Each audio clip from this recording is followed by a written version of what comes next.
Should the New York Giants spend on running back Saquon Barkley? That and more coming your way next on the Locked On Giants podcast. You are Locked On Giants, your daily New York Giants podcast. Part of the Locked On Podcast Network, your team every day.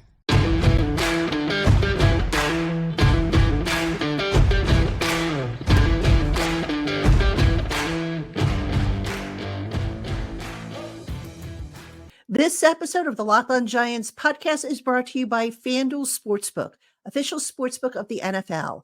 Make every moment more. Visit FanDuel.com/lockedon today to get started.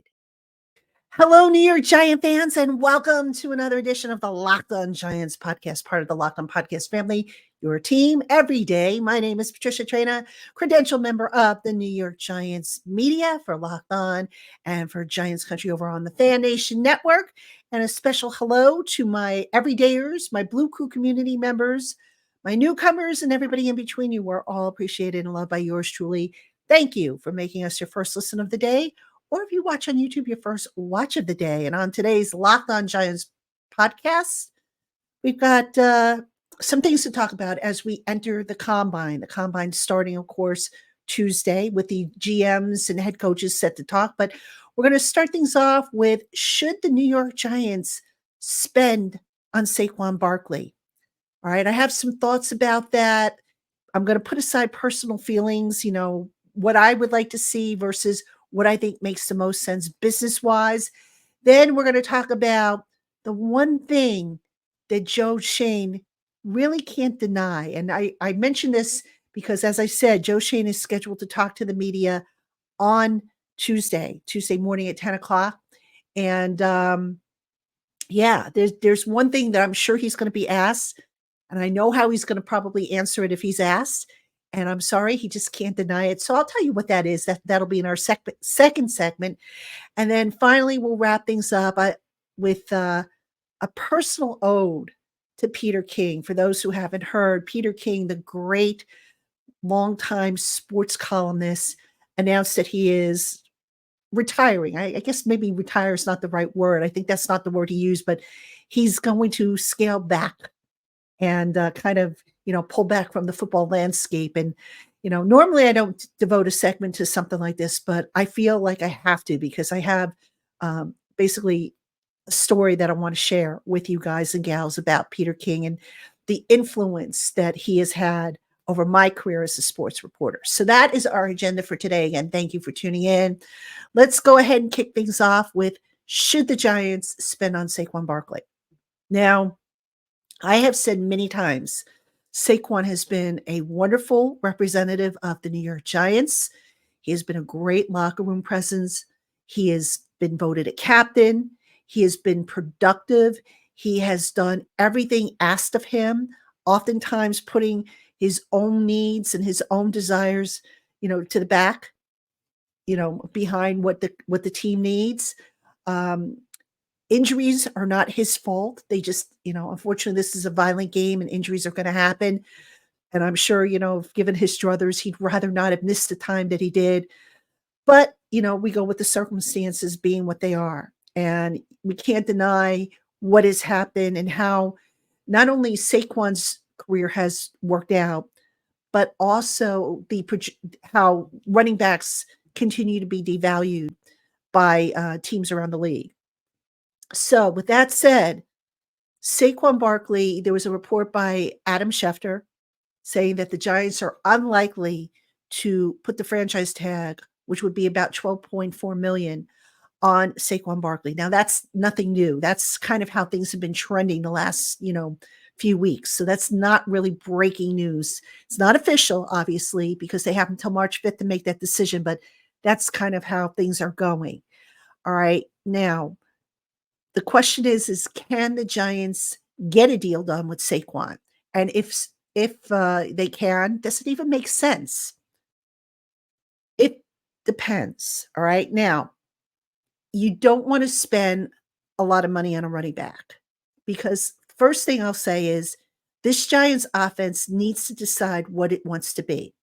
Is it going to be a deep downfield passing offense where the emphasis has to be more on getting receivers and tight ends and guys that can catch the ball on a regular basis going deep, on getting a quarterback, who can throw the ball deep, on getting offensive linemen who can hold their blocks long enough for these deep routes to develop? Or is this offense going to be a ground and pound type where the focus is going to be on the running game? That's what this team needs to decide. And all indications, at least shown so far, is that they want to become a vertical threat. They want to become a deep passing offense, because I think there's some kind of statistic that shows that, the playoff teams have most success with the deep ball, which is something the Giants really haven't had the last several years. So in that regard, it does not make sense to pay Saquon Barkley. But here's the other thing, and the other reason why it doesn't make sense to pay Barkley. Now, I went and I looked at the top cap earners for 2024 at the running back position. In order: Alvin Kamara, Aaron Jones, Nick Chubb, Christian McCaffrey, and Jonathan Taylor. And I looked at their credentials versus Saquon's. Saquon has 2 Pro Bowls to his name. He also won, of course, the Offensive Rookie of the Year award in 2018. You compare his credentials to that of Kamara, Jones, Chubb, McCaffrey, and Taylor. All of those guys, like Saquon, have multiple Pro Bowls to their name. Taylor just having one so far. But Taylor, McCaffrey, they have had rushing titles. They all have all pro berths, either second team or first team. Let me see. Jones was the co-touchdown leader in 2019. All right. They have deeper resumes that warrant paying them, 10 million plus. Saquon, and again, it's not his fault that he was injured. We'll never know if he was able to match this stuff. He doesn't have those credentials. So therefore, if you're going to spend money, you're not going to want to spend more than, you're certainly not going to want to spend more than $10 million on Saquon per year, APY. And that's with, all the incentives and, the prorated signing bonus and the base salary and all the stuff that goes into the APY. You decide what you want your offense to be, and is Saquon going to be a part of it? Now, Saquon can still be a very productive player. There's no doubt about that. He could still be a good player. He still has life left in his legs. But pay him upwards of, 10 plus million, because remember, last year he earned on the franchise tag, it was a modified tag for about 11 million. He didn't earn the 1 million in incentives because the Giants didn't make the playoffs. So he ended up earning basically the 10.1 million that the franchise tag originally would have paid out. So you look at Saquon and you say, okay, if you're going to get him back, you probably want to get him for somewhere in the neighborhood of 6 to maybe 9 million a year APY. Now, I mentioned APY, and I've always said to you guys before that it's the guaranteed money that counts the most. So that would mean, let's say Saquon were to get a 3-year deal from the Giants with 15 million guaranteed, which is, covers the franchise tag amount for this year plus a little extra. And plus it's a nice, number to divide by 3. So that would mean at least 5 million per year goes towards the cap, plus whatever base salaries and incentives get factored into the equation. I just feel that given the needs this team has, offensive line, a number 1 receiver, they're going to have to adjust quarterback. Eventually they're going to have to, think about another tight end if Darren Waller has another injury-filled year. I just think it just makes more sense to put more money towards the passing game, which again, Saquon could be part of, but is he going to be the featured part in the passing game? I don't think so. So personal feelings aside, because again, I have all the respect in the world for Saquon. I think he's still a very good player, a player who can be productive. I just don't think it makes sense to invest in him. Get a younger running back on a rookie contract. See if you can't further develop Eric Gray and see if he can contribute to the offense. See if you don't pick up, a cheap veteran to maybe replace Matt Breida if you're not going to bring him back. But I just don't see spending big money on Saquon Barkley. And I have a feeling that while the Giants will try to make it work with him, I just don't know if it's going to work. I hope it does. Again, sentimentally speaking, I would not I would not object if Saquon was back. But from a business perspective, I don't think it makes sense. And I'll leave you with this final thought on the topic. If Saquon does lead the Giants in free agency, there is a good chance, it's not guaranteed, but there is a good chance the Giants will get a high comp pick next year. It's not going to do them any good this year, but next year it should. And again, it's not guaranteed. It all depends on, how many players the Giants sign versus how many they lose. It depends on Saquon's contract, all kinds of factors. But that's something to take into consideration so that if you're the Giants, if Saquon walks out the door, there's a possibility you're going to get something back at some point for losing him. All right, coming up next, what is the one thing that Giants general manager Joe Schoen is likely to be asked during the combine that he basically can't deny, even though he's probably going to try to deny it? I'll tell you what that is right after this. This show is sponsored by BetterHelp. A lot of us spend our lives wishing we had more time. The question is, time for what? If time was unlimited, how would you use it? The best way to squeeze that special thing into your schedule is to know what's important to you and make it a priority. Therapy can help you find what matters to you so that you can do more of it. And if you're thinking about starting therapy, give BetterHelp a try. It's entirely online and it's designed to be convenient, flexible, and suitable to your schedule. Just fill out a brief questionnaire to get matched with a licensed therapist. And if you find your assigned therapist isn't a match, you can switch at any time for no additional charge. Learn to make time for what makes you happy with BetterHelp. Visit betterhelp.com/lockedon today to get 10% off your first month. That's BetterHelp, HELP.com/lockedon.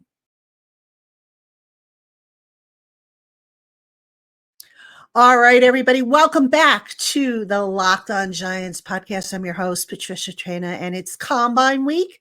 The Combine getting started on Tuesday. The general managers and head coaches will meet with the media.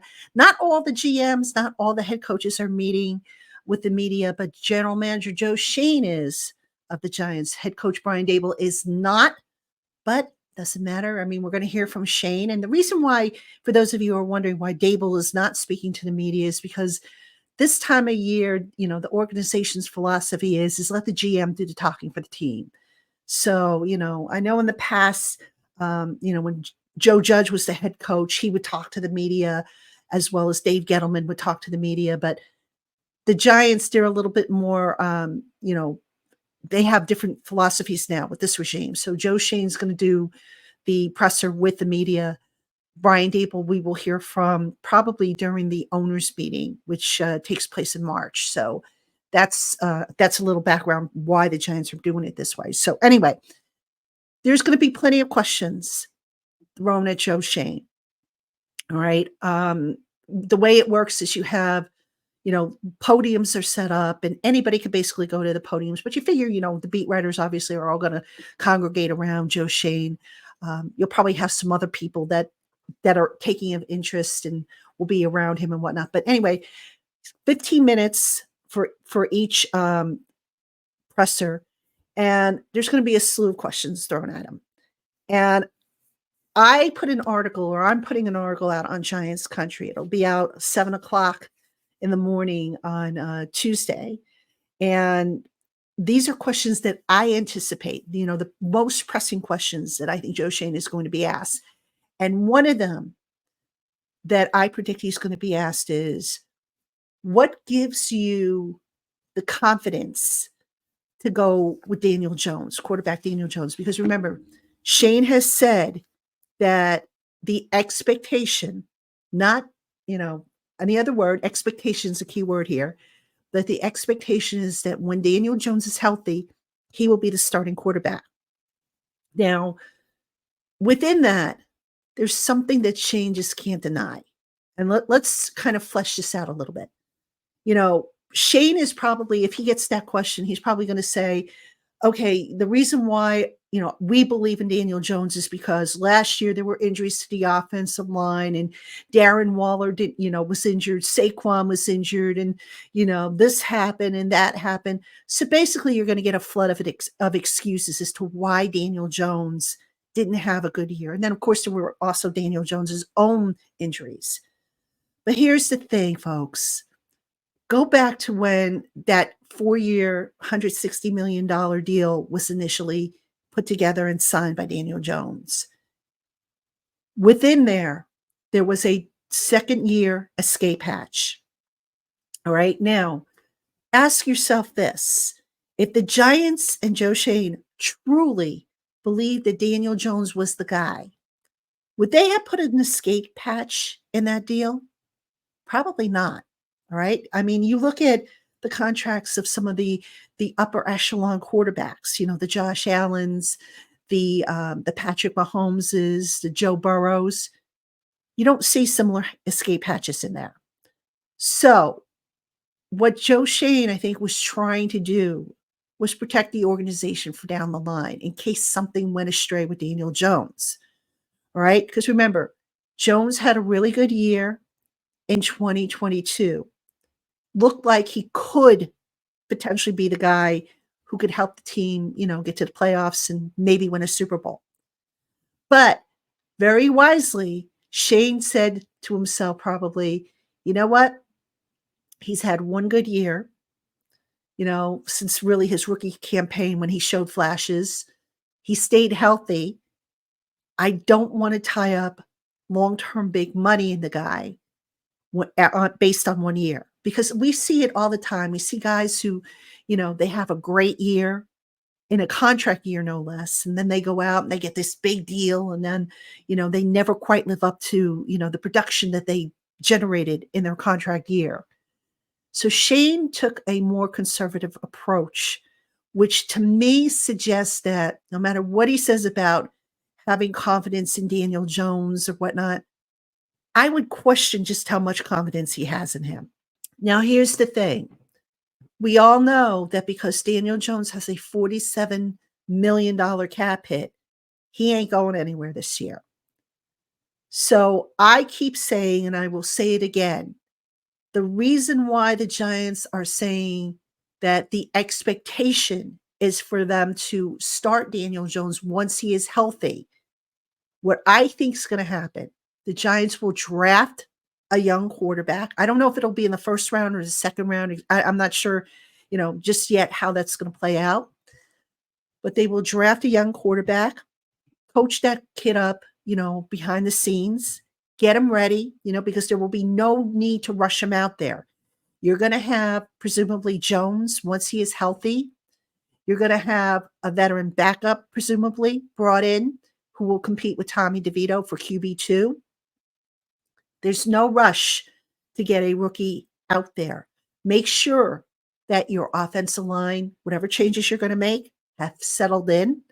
Make sure that your receivers, whatever changes you're going to make there, have, picked up the offense and can do everything you need them to. It's not a situation where, if you add a rookie receiver, kind of like last year when they added Jalen Hyatt and we didn't see him as much, that was because, maybe there were some routes or some, things that they were asking him to do that he hadn't done a whole lot of at Tennessee. In other words, make sure everything is put in place so that when you do transition over to a rookie quarterback, that kid can hit the ground running. That was a mistake the Giants made with Daniel Jones in 2019. They rushed him to the starting role because Pat Shurmur wanted to open up his playbook. And I think he was, attracted to Jones's mobility. So they rushed him into the starting lineup instead of letting Eli Manning play a few games and let them, groom Daniel Jones for eventual starting role. That was a mistake. We've seen other quarterbacks, other teams that have taken, high pick quarterbacks take that approach. Green Bay did it with Jordan Love. The Giants did it with Eli Manning years ago. The Chiefs did it with Patrick Mahomes. I mean, the list goes on and on. There's no rush to get the kid in there, especially, if you take a first round pick, your quarterback in the first round, you not only have the 4 years of the rookie deal, you also have the option year. So you have plenty of time to get him in the lineup. And if you have the luxury of letting him sit behind a veteran for a little bit, you take it. And look, let's be honest here, folks. No matter what the Giants do this year to fix the roster, is anybody going to put them in the Super Bowl? Are they going to be good enough to challenge for a Super Bowl? Maybe the record will be better. We hope. Maybe they get a wild card. We hope. But are they going to challenge, the NFC's elite, the 49ers, the Eagles? Sorry, I choked on that one, but I had to say it. The Cowboys, another one I'm going to choke on. No, they probably are not going to be, having closed the gap all that much because things still need to, fall into place. And the Giants, they have to be honest with themselves with this rebuild that they're going through, and I think that was a mistake that happened after the 9-7-1 season. I think, they looked at the success they had and they came to the conclusion that they were further along than they actually were. You can't make that same mistake again. So getting back to, what Joe Schoen can't deny, Daniel Jones, just the way it's set up, he's a transition guy right now. I really believe that. And I know that there's Jones supporters out there, and I'm going to get letters and comments saying, oh, Jones, they can win with Jones. Quarterback is the least of their problems. Guys, if they were that convinced, I'm telling you now, the contract probably wouldn't have been set up the way it was. All right. There was some doubt in there, and Shane can get up there and he could talk about all the confidence in the world he has in Jones. What else would you want him to say? No, we don't think he can do it, or no, we have our doubts, because of the health and because of this, that, and the other thing. Let's be realistic, folks. I just don't think that the Giants deep down feel that Jones is the guy. And, I'll say this. I had hoped that he would be the guy. I was optimistic. When he signed the contract, I thought, okay, maybe, he can be the guy, but I'm not as convinced right now. And when you have the opportunity that the Giants have, which is to get a franchise quarterback from a deep class, and you're drafted, 6th in the first round, and you have that opportunity, you got to take it. I mean, it's not like they have Eli Manning in his prime where they could afford to say, nah, we don't need a quarterback. We've got Eli in his prime here. They don't have that. So that's why, if the question comes up to Shane, why do you have confidence in Daniel Jones? That's why I think any answer he says, you have to kind of take with a grain of salt. All right, coming up next, I want to share a personal ode to the great Peter King, who after 44 years announced that he is retiring. So that's coming up right after this. Hey, Giant fans, football season is officially in the books, but that doesn't mean the excitement of betting on sports is over. Right now, you can get buckets when you place your first bet on FanDuel, America's #1 sportsbook. New customers get $150 in bonus bets with any winning $5 bet. That's $150 if your bet wins. You can bet on all your favorite NBA players and teams with quick bets, live same-game parlays, exclusive props, and more. Head on over to FanDuel.com/lockedon and shoot your shot. FanDuel, official sportsbook partner of the NBA. Welcome back, everybody, to the Locked On Giants podcast. I'm your host, Patricia Traina, P-Train. And normally, I don't really do this on the show, but I want to. And I hope you will indulge me here and just bear with me here. Peter King, as y'all know, or most of you probably know, announced that he is retiring. He's been a sports writer for 44 years, and I just want to take a moment, if I may, to share my reflections on Peter King, because he's a guy who, I kind of knew, I knew casually. He's a guy that I knew, on a casual basis, but let me just tell you a quick story about Peter King. Peter King, many, many years ago when he was a young sports writer, did some work for a publication called Inside Football, which is a Giants newsletter that was founded by a gentleman by the name of Dr. Howard Livingston. And it was a X's and O's type of publication. It still exists today, I know, because I run it. And so anyway, Peter King used to do some work with Howard Livingston. So we kind of had that grooming, if you will, from Howard Livingston. Howard Livingston was a university professor at Pace, and he was a big football fan, and he was a good X's and O's guy. And he basically taught, English literature, but he also knew about, journalism and stuff like that. So he groomed, in a way, Peter King for a little bit, part of his career, and he helped to mentor me when I first started out as a journalist. So when I first entered the journalism, the sports journalism world, it was a much different environment. Weren't a lot of women. The approach was a lot different because you didn't really have Twitter, you didn't have blogs, you didn't have all the stuff that you have today. And you had to pretty much learn to do the job a little differently. You couldn't waste time on, like clickbait and all that other stuff that you kind of seen today. You didn't have aggregators and all that stuff. It was pretty much old-fashioned reporting. You went in, you did your job, you went home at the end of the day, you produced your stories, you filed on time, and that was the end of it. And as I was coming up through the ranks as a young reporter, Peter King was one of several seasoned veterans at that point that I used to read, that I used to enjoy speaking with, and guys that, I would say that if I ever had the opportunity to advance in my career as a sports writer, I would want to emulate as far as how they did the job. And, Peter King, what can I say about him? Class act, intelligent. He had a great personality. He had everything a reporter needs to have. He was fair. He was objective. He always took time to talk to young reporters like myself at the time, and just a very humbled and kind man. And, I feel like the sports journalism and the NFL landscape has lost a really big presence. Even though, he's still with us, thank goodness, and hopefully he's in good health. We've lost a guy who, is just somebody I admire. So I wanted to just share that with you guys, because whenever you see one of your idols retire, it makes you stop and think about, how you came up through the ranks.